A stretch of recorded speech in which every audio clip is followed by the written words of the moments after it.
Good morning, everyone. As I said, I hope some of the sleepyheads come down here, otherwise they're going to miss a wonderful program.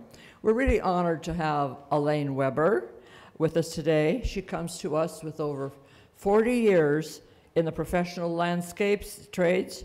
She has developed a sixth sense and understanding of plants from a biological perspective.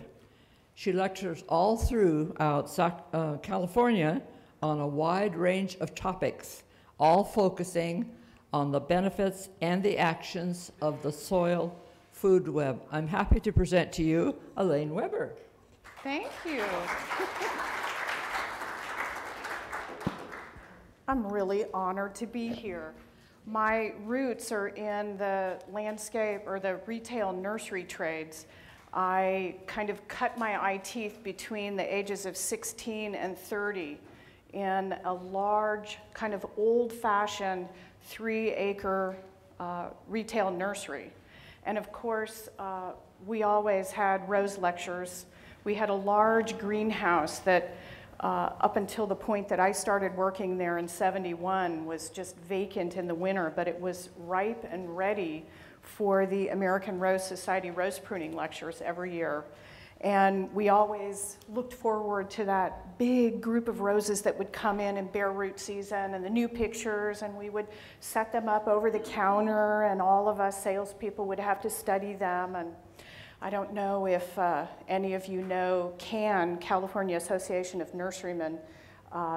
This was big back in the 70s. I'm not sure if they're still as popular, but we had to pass some pretty rigorous tests. So at the age of 17, I passed my CAN Master Nurseryman's certificates, and everybody thought I was just maybe the owner's daughter there to, you know, put the flowers together. It was like, no, I do all my loading, I take all the bags of manure out, and I knew all my information. So even though I have now shifted into microbiology, soil biology, you heard that term, soil food web, we'll talk about that today. Even though I'm into these other things, having to do more with a science background, my heart is firmly planted in my home garden with my favorite roses, which are actually, I have never gotten out of being under the spell of Cecile Brunner roses. Now, correct me if I'm wrong. It's spelled C-E-C-I-L-E, Cecile. That's Cecile. That's a woman. That's not Cecil. That's Cecile. Always loved those roses from the time I was a little girl. So thank you so much for inviting me and giving me an opportunity to tell you about the wonders that are happening in your soil, in the soil, in between all the roots of your plants, called the rhizosphere, and how nature actually supports all of that. I'm going to go back to the original first page. This is basically what I focus most of my lecturing on, and it has to do with soil microbiology. For today, I specifically made a PowerPoint presentation for this, and I'll be pulling in my local Arboretum Society, and the city park down the street from me has a somewhat large rose garden, about 175 roses. And 2 years ago, after, let's see, their volunteer-based program of chemical fertilization and fungicide and pesticide treatment ended in 2005, and I think it had to do with some legislative rules and chemicals being used by volunteers on city property. And what happened was, it was organic by default. In other words, they didn't do anything except for watering the roses, and they went into pretty bad decline. And in about 2009, after a very successful display that I made at the San Francisco Flower and Garden Show, I was asked to come in and help. And because I live down the street, and this is my kind of my heart center, I grew up going to this park, I said, you got me, 100%, no charge. Are you hearing me okay on just the lapel mic? Okay. So anyway, we're going to be looking at some of those roses there and the rose garden itself and some of the changes that have happened. I do want to take a moment and warn you, I can get very excited about this. I come from a big family and a big house, and usually I'm loud enough for anyone to hear me anywhere in the room, but I'm being mic'd for the recording purposes. So if I happen to get to the point where I'm beginning to break your eardrums, just raise your hand, wave, and I will try and calm it down a little bit. I also want to let you know that I am very happy to entertain questions during the lecture. If there is something in the lecture that's really confusing you, and your mind is going to be stuck there on that slide, understanding that concept, before I go on, I want you to say, Alane, I'm sorry, I don't get it. And I'll explain a little further. If I let you go and you're still thinking, how can that be true? That's not possible. What's that about? Then you're going to miss a lot of what happens after that. As always, I have too many slides for a 45-minute presentation. There's so much information I can give you, and I do get very excited about it. Normally, this lecture is anywhere between 3 and 6 hours, so I'm going to scoot through. But stop me, raise your hand and say, question, and I'll be happy to answer it. If it's one of those questions like, in my yard, in my garden, then I will try and reserve the last 15 minutes for Q&A, those more kind of personal questions, okay? So let's go. So I want you to know that the soil is massively alive. And I kind of knew this 15, 20 years ago before I started studying this, but you have no idea that it is more organized and more populated than an ant colony, than a beehive. There's more organization and interaction, hierarchical interdependence between the microbes that are in the soil, from the very foundational, smallest microbes, bacteria and fungi, all the way up to centipedes and millipedes and sow bugs and pill bugs, which some of you may cringe when you hear me say those, but they're all part of the soil ecosystem. They all have a place in it, so we kind of like to point that out and welcome them all and hopefully keep them from getting out of balance. Yes? What's a TPS? Oh, teaspoon. So there are billions of microbes per teaspoon. Did I misspell my... billions of microbes per teaspoon. In fact, I'm going to be passing some of these, they're just pictures and a few books and pamphlets and things around. And there's one in there that says, your soil is alive with 4 billion microbes per teaspoon. Now, scientists use the word gram, and you can bet that there's many graduate students, probably at Oregon State Corvallis, which is where my teacher and mentor, the woman that is responsible for most of this research, that's where she was a professor until her private company became so popular they said, go out into the world, give us back our laboratories, we need them. So she is now the chief scientist for Rodale Institute in Emmaus, Pennsylvania. So how many of you know who Rodale is? Oh, fabulous, okay. The folks that publish Organic Gardening Magazine and one of the oldest research stations.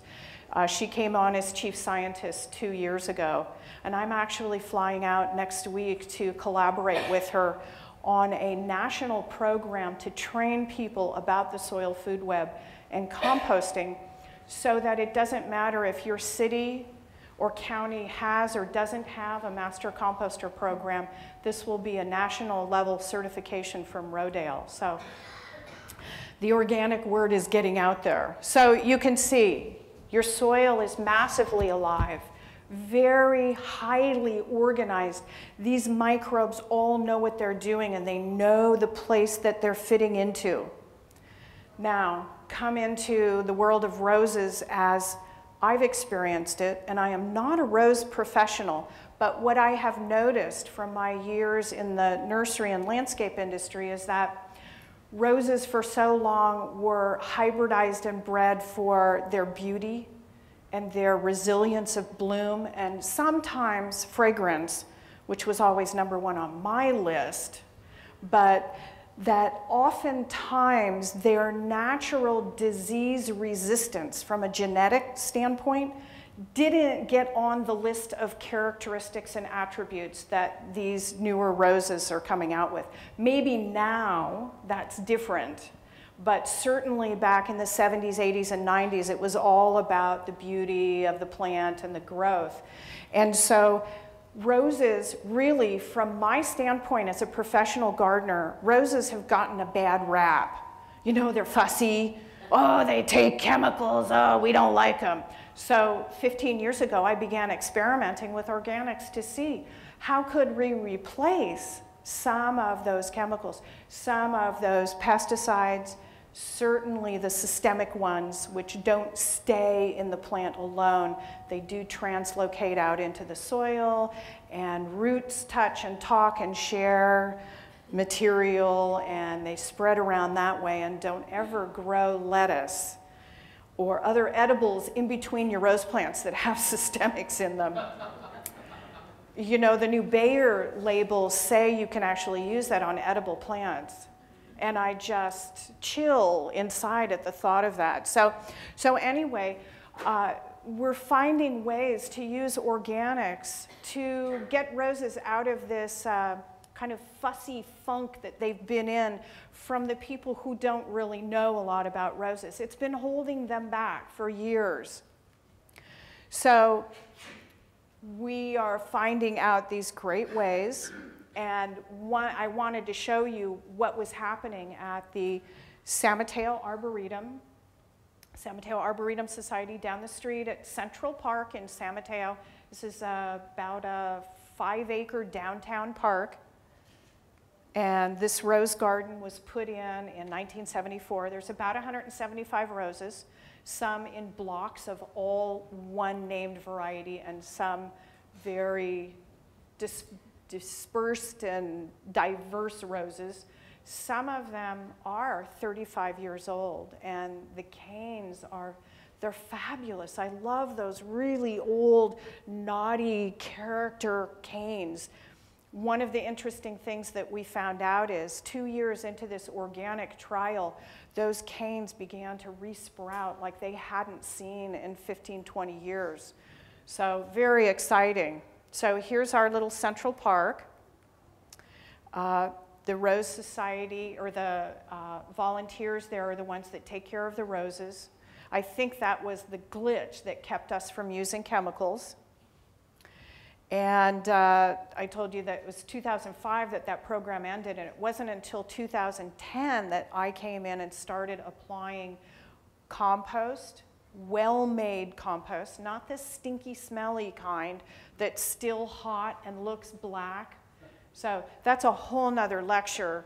Actually, I just finished teaching a 5-day, 8-hour-a-day course in LA called Compost Immersion. And they thought, you're crazy. I'm going to be sitting here for 5 days learning about compost. How's that possible? And at the end, they're saying, don't go, please. Because it's not just compost, a dead thing. It's compost, the living foundation of all of civilization. So stand by for more on that. So these toxics have had effects on humans. I'm one of them. I was legally disabled for about 9 years from pesticide poisoning. The nursery that I worked at for 12 years required me to treat the area that I was a manager of, and this was an indoor greenhouse with tropical plants, and I wasn't provided with sufficient protective gear, and I was in there working and touching and getting it on me. And after 12 years of weekly and monthly sprayings, I was severely impacted. And I spent about 7, 8 years in bed completely. I'm back with a vengeance to teach about organics. It's very, very personal for me. So, yes, it's the cause of disease. It's time for roses to stand up and say, let's have a healthier environment.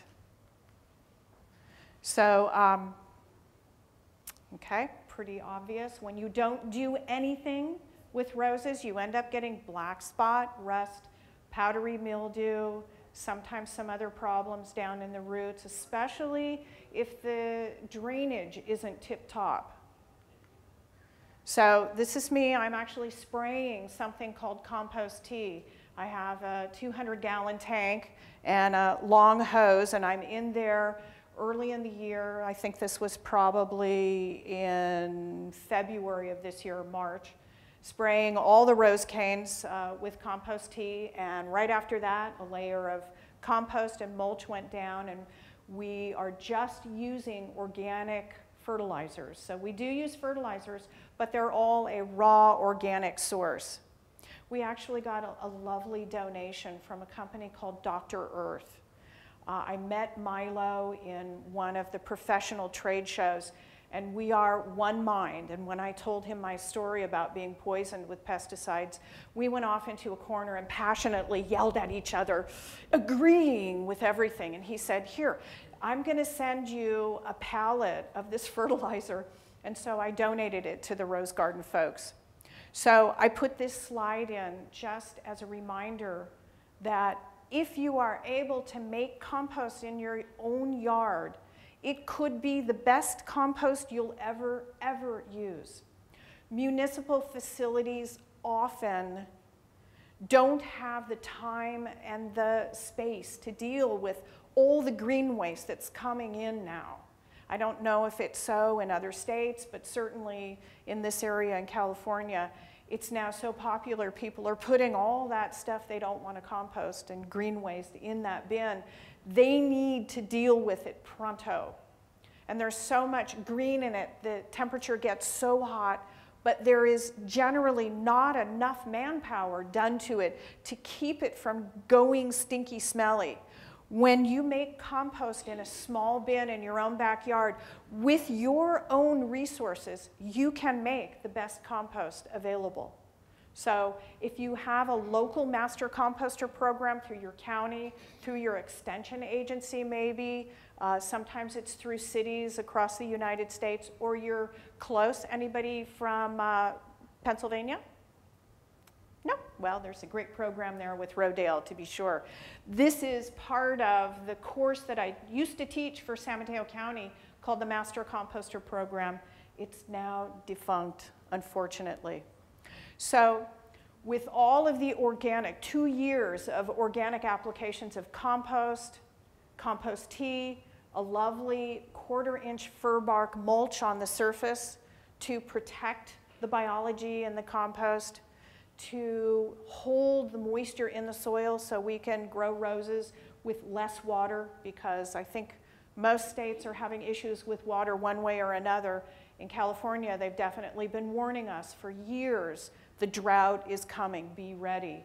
And I'll tell you, my local water bill has doubled in the last 5 years, and I'm not using any more. So it's good to know, and I'll go over some of those benefits of using biology. So these are just a few quotes that I picked up a couple weeks ago when I went down to visit the rose garden. Sorry, you can't see it too well in this light, but Sam has been taking care of this rose garden and in charge of all the volunteers since about 2002. So he saw the whole chemical program and went through that. They are all very relieved to be out of it, to not have to deal with those toxic chemicals. And then Anne is just a dear. She was so excited, I couldn't believe it. So I told her, you're a volunteer, you showed up for this, come on, we're gonna get you in the PowerPoint presentation. By the way, these folks are all standing in front of their favorite rose in the garden. So I'm here to tell you why organics works. And it's all about the biology and the soil. So this picture is always very inspiring to me. It is in the Pacific Northwest. It happens to be the most productive ecosystem on terrestrial Earth. So I think coral reefs are the most productive, but on land, the Pacific Northwest rainforest is the most productive ecosystem. And I don't know, you don't notice any gardeners with little whirlybird fertilizers out there, do you? You don't see anybody raking up all the mulch and trying to tidy it up. All of that debris and leaf litter that falls down disappears usually within 6 to 8 months and becomes the food that makes the new leaves. So the microbes in the soil are the one that are doing it. And I'm going to be walking you through those levels of microbes that perform that. So here's a little bit. Can you see right there, those threads? That's a massively large fungal thread. These are saprophytic fungi, meaning all they do is break down dead organic matter. They're not toxic, they're not pathogenic, they're not going to harm anything. In fact, our civilization wouldn't exist if we didn't have these decomposers that break down raw organic matter and turn them into food for the next go-round of the circle of life. So we're very lucky. But here they are, showing right up underneath just some normal mulch. So how many of you have ever seen that in your mulch? Some people think, oh my God, I get calls. Oh my God, what's that white stuff there? Is my plant gonna die? Oh no. No, it's great. So here are generally the benefits of making your soil very much alive and welcoming in the soil food web microbes. I will end with this slide as well, but I wanted you to see up front. Sometimes it's a little much to pick up, right away, but retains nutrients and organic matter versus chemical fertilizer, which generally leaches right, the nitrogen at least, leaches right through the soil in one good rain event or a couple irrigation events. There's nothing to hold on that highly soluble, salty form of nitrogen. Instead, the nitrogen is held in the bodies of the microbes that are eating the organic matter.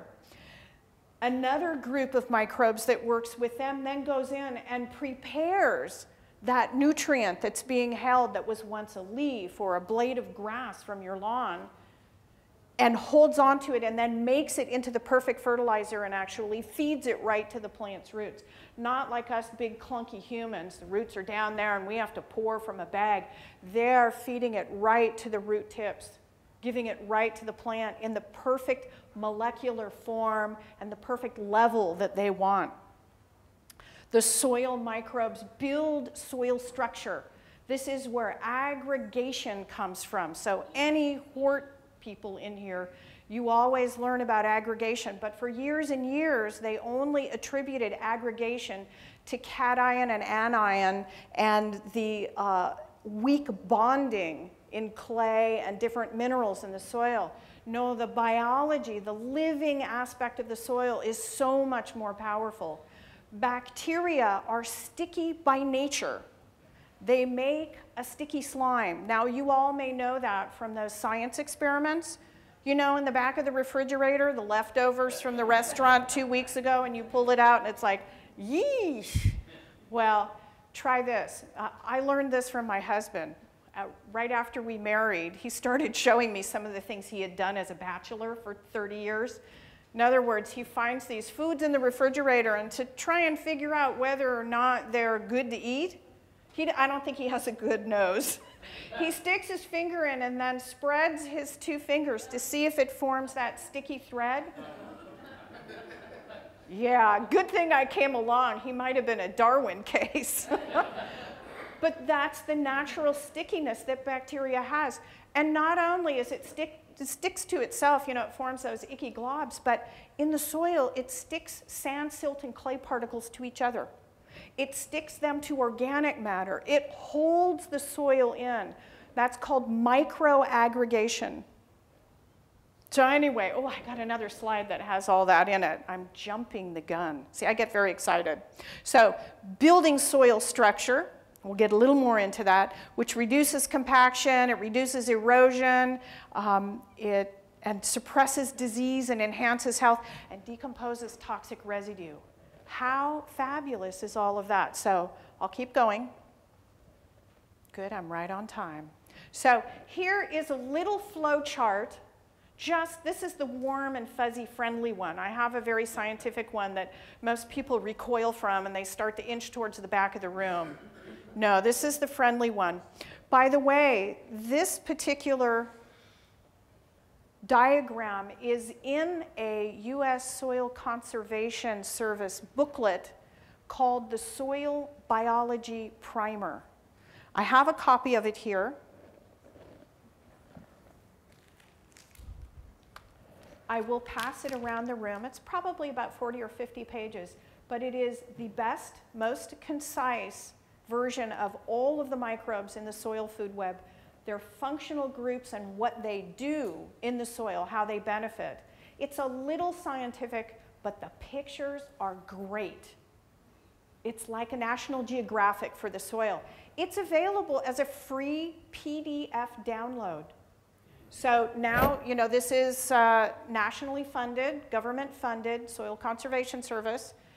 They made their money from the printing and now they're giving it away. So it's really fabulous. And maybe I can just pass this around. So a lot of information comes from that booklet and some of my slides as well. So we start here with the sun, which is the source of energy in these systems.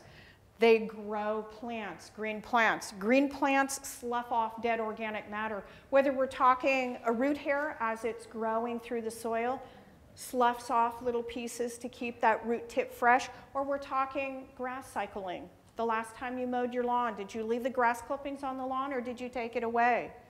So soil biology consumes all of that. So all this organic matter gets consumed by either the bacteria group or the fungi group. They like two different kinds of foods. Bacteria like the green stuff, high in nitrogen, simple sugars, the photosynthate, the chlorophyll that's in green stuff has a lot of nitrogen in it. So they love that. And that's generally what makes a compost pile hot. When you pile that stuff together, it's the green stuff that makes it hot because it's the bacteria eating it. The fungi, you know, if this was a race and it was the tortoise or the hare, here's your hare, there's your tortoise. The fungi like the more recalcitrant carbon. So we're talking about everything from wood chips and chunks, pine needles, straw, even petroleum waste, which is nothing more than carbon bonds. And fungi are masters at taking apart carbon bonds. I don't know if you're not from the Bay Area, you probably don't remember the Costco Busan oil spill. It happened in November, about 5-6 years ago, leaked a lot of oil into San Francisco Bay, and the Green Festival just happened to be going on in San Francisco at the time, and a very famous mycologist, a man who studies fungi, was there, and he grabbed a bunch of it and took it up to a particular composting facility in San Francisco and composted it with some of his spores from his fungi. And about a month later, we had dinner plate size, now I always forget the name of these mushrooms. They're the big ones that you buy in the grocery store, not the little, portobellos, thank you. They were dinner plate sized portobello mushrooms. And he knew this already from a previous experiment up in Bremerton. He's from Olympia, that's where his teaching facility is, that when they did this up there for when the military was shutting down one of its facilities there and they needed to know how to deal with all this waste diesel oil stuff, they saw the same effect with all these huge dinner plate sized portobello mushrooms, and everybody said, oh, it's too bad we can't take them home and eat them, because of course they're contaminated with petroleum, right? Well, at the time, Paul Stamets didn't know this, cut a little piece out, sent it to the lab. No, They were perfectly mushroom, mushroom, mushroom. No petroleum left because the fungi is so expert at taking apart that carbon bond and reducing these carbon materials down to essential elements that then move up through the soil food web and into plants. So let's keep going. This is a little microscopic fungi. This is from my own microscope. I look at soils, I look at compost, I look at compost tea, I look at every batch that comes out of my production to make sure that it has the right microbes in there, and I can identify the ones that I know I want in there. So bacteria and fungi are responsible for absorbing, storing, and holding on to the nutrients that are in organic matter.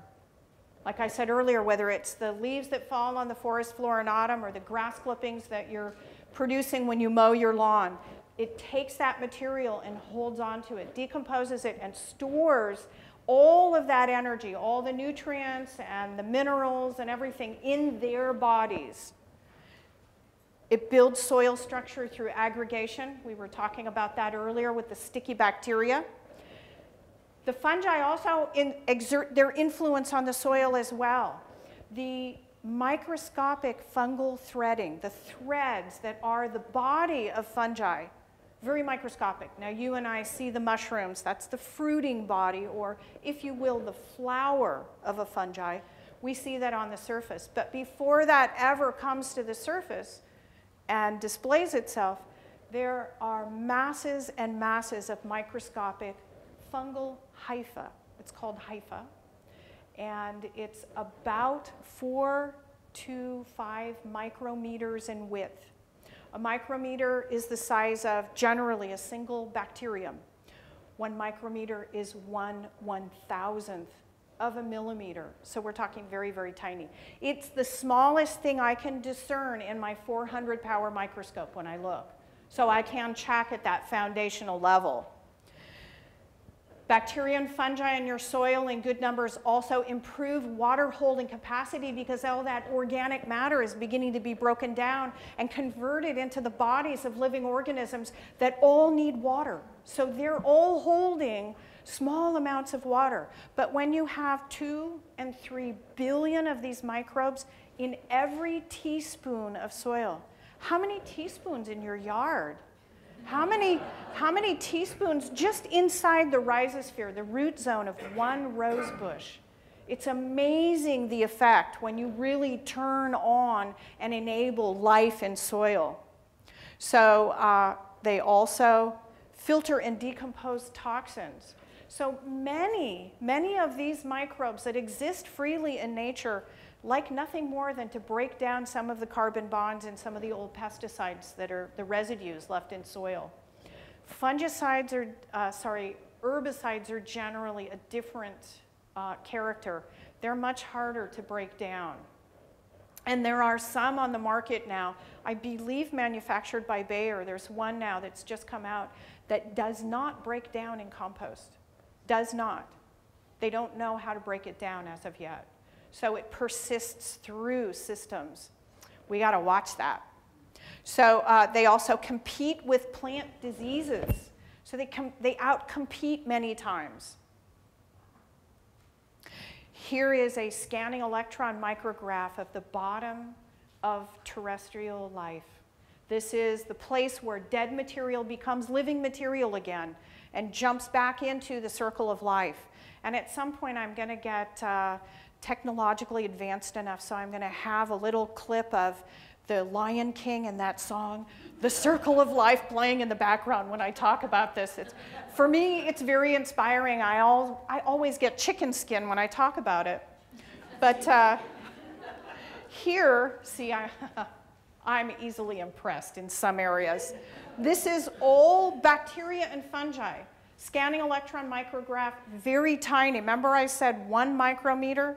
That's what these little balls are. These are all bacteria.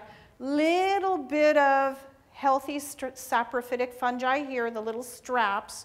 And then these are mold or yeast spores. Now they exist in nature all the time. Mold and yeast are fungi, but they're single-celled. They don't make these strappy structures. So, ooh, who knows? If this was near a vineyard, maybe that's going to be the yeast that helps make the next Cabernet Sauvignon. Or maybe it will become some great cheese. Well, you don't know. But it's all in there as part of the ecosystem. Here's another picture. This is the surface of a compost pile that has a lot more fungi in it. See all these strappy threads? And I call this my spaghetti and meatballs picture, but that's another mold spore. So very fabulous. This is all fungi. Can you see how they're like little hollow tubes? And they help. They absorb nutrients, and they can pipe them through their hollow tube, just like a straw, just like sucking up a milkshake in a straw and deliver it right to a plant. They live in symbiotic partnership with plants. They've evolved together. Their relationship is billions of years long. We think we have good relationships. They should have the billion-year anniversary party. I wonder what gift that is. So, and the really neat thing about this picture is these little bubbly, crystally structures on the surface. Can you all see that? That happens to be excess calcium that fungi found in the environment. Maybe it was a little birdie bone or something. And it grabbed onto it and said, I'm going to hold on to this until my plant needs this. And so it converts it from just mineral calcium into a calcium oxalate crystal and stores it on the outside of its body, just waiting. Is that intelligent or what? It's just holding on to it. It's the pantry. This is another one of my favorite ones. This is actually a fungi that has these little trapping rings that traps root-feeding nematodes. You know, the ones we don't want. There's many nematodes that are fabulous and wonderful, but the ones that damage the roots of plants we don't like. This one sends out a pheromone that says, yo, come get me. I'm juicy and tender. And so this nematode, in response to this pheromone scent, comes down into the soil and investigates and sticks its snout through one of those loops. Isn't that a great picture? And like a Venus flytrap mechanism, a trigger, that little bladder that puffs up in the loop, boom, traps that nematode, and then it decomposes it and turns it into food. And then it feeds it to some plant. Pretty spectacular. I love this picture. Here is fungi on the surface of a living leaf. All leaves, stems, flower petals, thorns, root systems, all surfaces of a plant in their natural state, in a natural healthy state, should be completely covered with beneficial microbes, many different kinds. This one happens to be fungi. These protect infection sites. These are beneficials, and the plant is feeding them. We'll get into that a little bit later, but wow, time goes fast. So here we are again at this kind of progression of energy. We've looked at this group. We're going to jump ahead and look at this group. This group is the group that eats this group. So protozoa and nematodes, not nematodes, but nematodes. So they release the stored nutrient via the poop loop. I'm going to send that around. I'm going to send these all around for people to look at.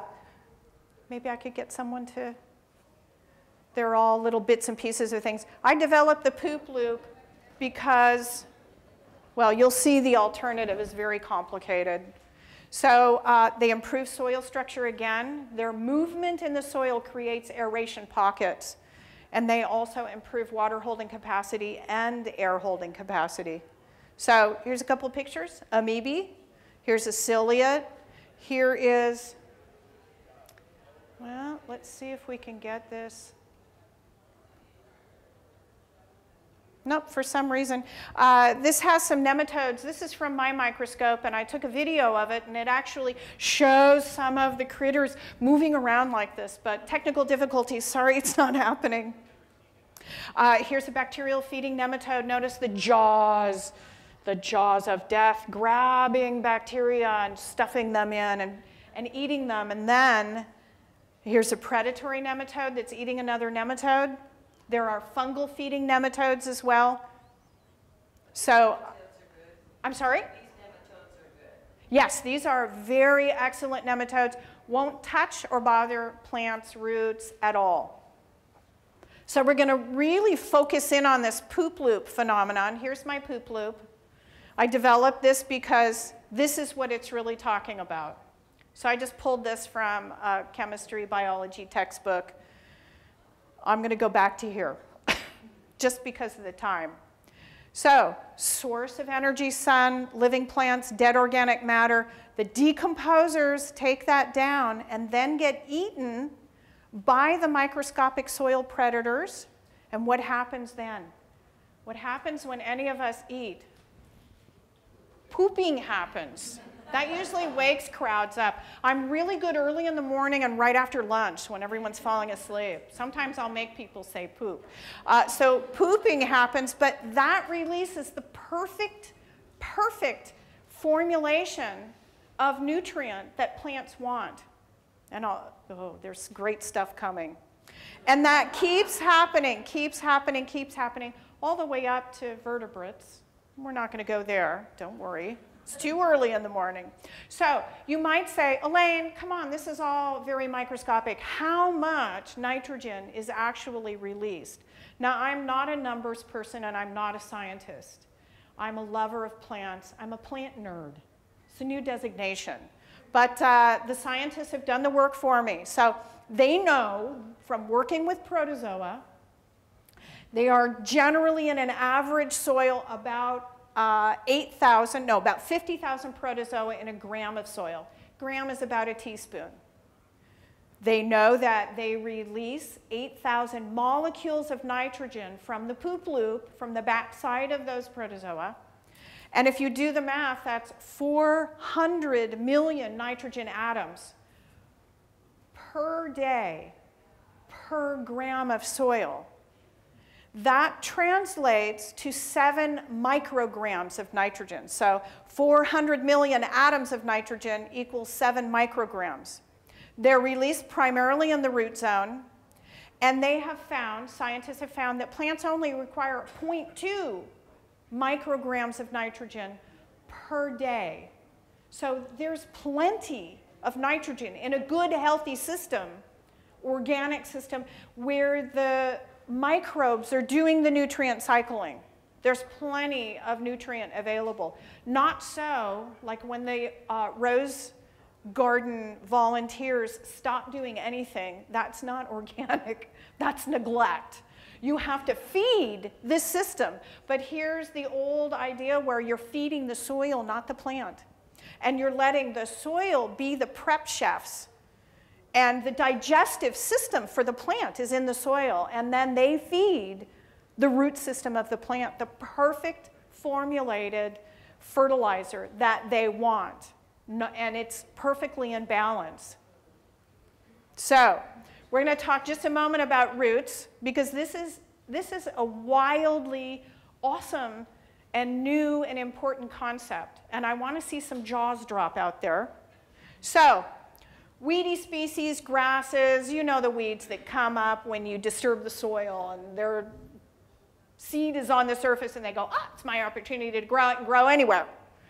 They send about 20% of their manufactured photosynthate. So sun hits the chlorophyll and makes the proteins and the simple sugars and the carbohydrates that plants make to build new tissue and all of that.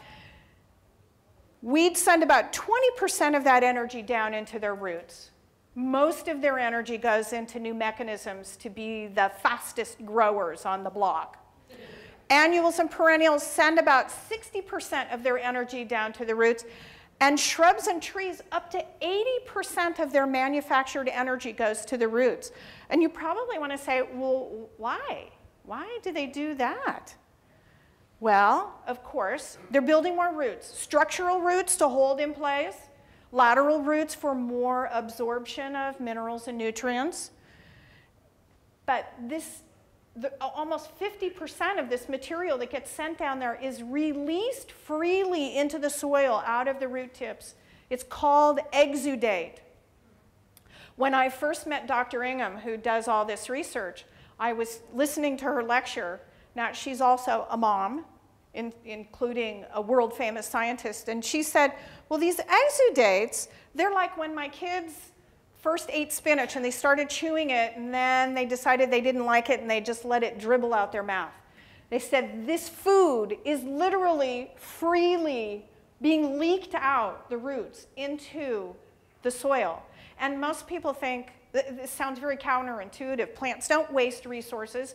Why would they do this? Well, let's just look at what it is that they're leaking. Simple sugars, a little bit of protein, carbohydrates. If this was our kitchen, we would say, oh, maybe white sugar or honey, a little protein, an egg or two, maybe some flour for the carbohydrates. What does that make in our world? Cake and cookies. Wow, well, shoot, why is the root doing that? It's because, don't you love that? That comes right from Dr. Ingham. This is the mind of a world-famous scientist. They are doing that to attract specific microbes that are freely living in the soil. Attract specific microbes. This exudate that comes out of the root gets tailored during the day. The material that gets leaked out is tailored to attract specific microbes, to protect it. It attracts the good guy microbes that cover it, and we call it a castle walls effect. Like the leaf surface that you saw earlier covered in fungi that protects and blocks the infection sites from the pathogens coming in. This also happens at the roots, and it happens on purpose by the plant saying, I'm leaking this out, this is free food, come on.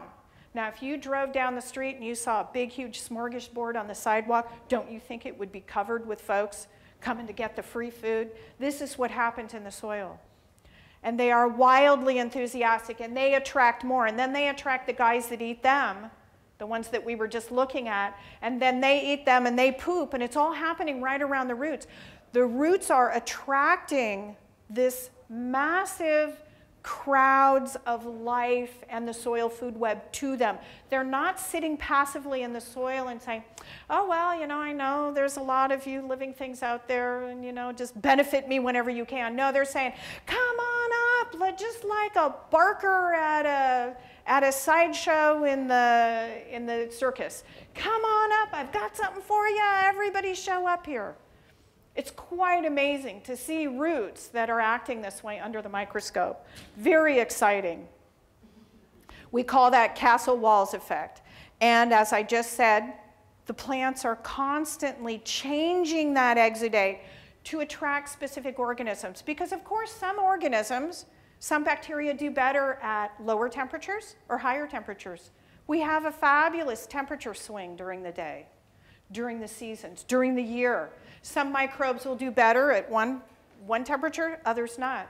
Same thing with moisture levels, same thing with nutrient levels, light levels. So that plant is in charge of who it's attracting to it, not just sitting there passively. Very intelligent. Really quick field trial. This is, I wish I had roses, field trial roses, but this is a Japanese maple. Again, you can't see it too well in this light, sorry. It had verticillium wilt. They wanted to treat it with organics and not chemicals. You can't quite see the radial trenching that they did underneath. They didn't want to rip up the whole lawn, but they filled those trenches full of really well-made, heavy fungal leaf mold compost, and then drenched several times with compost tea. And that infusion of soil biology actually took care of the disease. Now, this was back in 2004. I know James Sotillo. He's in the East Coast, but every time I talk to him, he says, yes, Alane, that Japanese maple is still doing fabulously, and we're still treating it with good soil biology. So that's what they wanted to see. So not only does it work on the roots, but on the leaves. We saw one of those slides earlier. So I'm going to go through this quickly, but this is down in New Zealand with sycamore trees. Sycamore that have anthracnose. It's really common here. I treat many trees in San Francisco with this, especially up in Pacific Heights because it's getting all that moisture. This is a foliar fungus, surface level, doesn't go into the body of the plant. In some ways similar to what we experience with roses with rust, black spot, and powdery mildew. So this tree is not doing well. Around the corner there is a control tree. They're right about at the same level. Now you're going to see the data of October and November. Remember, this is down under, their seasons are switched. So this is their spring. Here's the tree they're treating. 2 foliar applications of compost tea have gone on. Now this is to protect the leaf surface so that disease doesn't cause that white, ashy, powdery crinkling of the leaves and falling off. Here it is after 3 treatments, 3 foliar treatments, and like 6 weeks later. This is very simple. It looks magical, but it's very simple. It's just good biology, that's all. Here's the control tree, still not doing too well. And here's the tree that had good biology added to it. So exciting. So this is almost the end. Here we come back to the benefits. All the same benefits. Retains nutrients, holds on to them, no leaching. You can get away from chemical fertilizer use by using organics, by feeding the soil instead of the plant. You can reduce a lot of harm that goes into our water table, especially those areas in the country where they rely on groundwater to drink. Nitrate poisoning is a serious disease, and it's happening a lot. So make plant available nutrients and delivered right to the roots like we just saw. Building soil structure helps that cohesion, helps soil hold moisture and air. Disease suppression, we saw that castle walls effect, and decomposed toxic residues like the story with the petroleum making the, thank you, portobello mushrooms. So here are my actions to take for a healthy soil food web. I'm going to just jump ahead and say thank you to Dr. Elaine Ingham. Soilfoodweb.com has been her website for 30 years almost. However, that will now take you directly to the Rodale organic site. So Dr. Elaine Ingham, thank you. She has freely shared all of this information with me so I can go out and tell you folks all about it so we can have a healthier world. Now, I'm going to go back to here and leave this up on the board while we do some Q&A. And we have about 7 minutes. I also want to let you know, yeah, I need to be off the stage right at 9 o'clock so that the next speaker has her 15 minutes to come on and put her presentation together. But I want you to know if any of you are curious and you have the time, I'll go right out to the hallway and I'll stay as long as any of you want to ask questions of me. So I'll do some private consultation. So, Q&A. Can you talk about briefly foliar versus soil feeding? Foliar versus soil feeding. Like compost tea. Well, okay, so compost tea. So just so you know, in my longer PowerPoint presentations, I have this slide that says, compost tea is a tool, not a rule. There's a lot of hype about compost tea, good compost tea, bad compost tea. I'll tell you what compost tea is. It is a liquid in which the microbes that are present in well-made compost are extracted through the action of bubbling. Air is passed through very vigorously and fed very slightly to keep these microbes alive and reproducing. Primarily, it's not a fertilizer. Compost tea is primarily a means to get the soil biology onto leaf surfaces or out onto a field. Because with 5 gallons of compost, you can make enough compost tea for an acre. So, and you can get it onto leaf surfaces. It's very difficult to take compost and throw it at a tree and get the microbes to stick. So this is why compost tea is a tool. Use it as a tool. Now it can be pricey. It can be suspect if it ever smells stinky, wonky. If those little muscles in the side of your nose start to curl up when you smell it, don't use it. It's very common for people who make it that don't know what they're doing to make it and have it go anaerobic, not enough oxygen. But if you get a good batch, great. Otherwise, compost, well-made living compost, can give you almost everything you need, because inherent in compost is not just the microbes in fabulous concentrated numbers, but also the habitat they live in and the food that they eat. So it's like loading the kids up in the trailer and taking the trailer in versus just taking a few humans out and sticking them. You know, everything comes with it. It's just a little difficult sometimes to spread compost out in some horticultural environments. Like when you have a lot of ground cover, we tend to use compost tea instead, but the biology is there and that's what it's about. Another question? Maybe we have time for... I'd say our speaker's on at 9. No, 9:15. 9:15. Yes. Yes. We have 3 more minutes still. Okay, fine. I'll be off. Don't worry, I'll be off. And then I'll go Just outside. wait outside, then they can all ask you questions. Okay, maybe one more and then I'll be off. Okay, wave your hand in the back.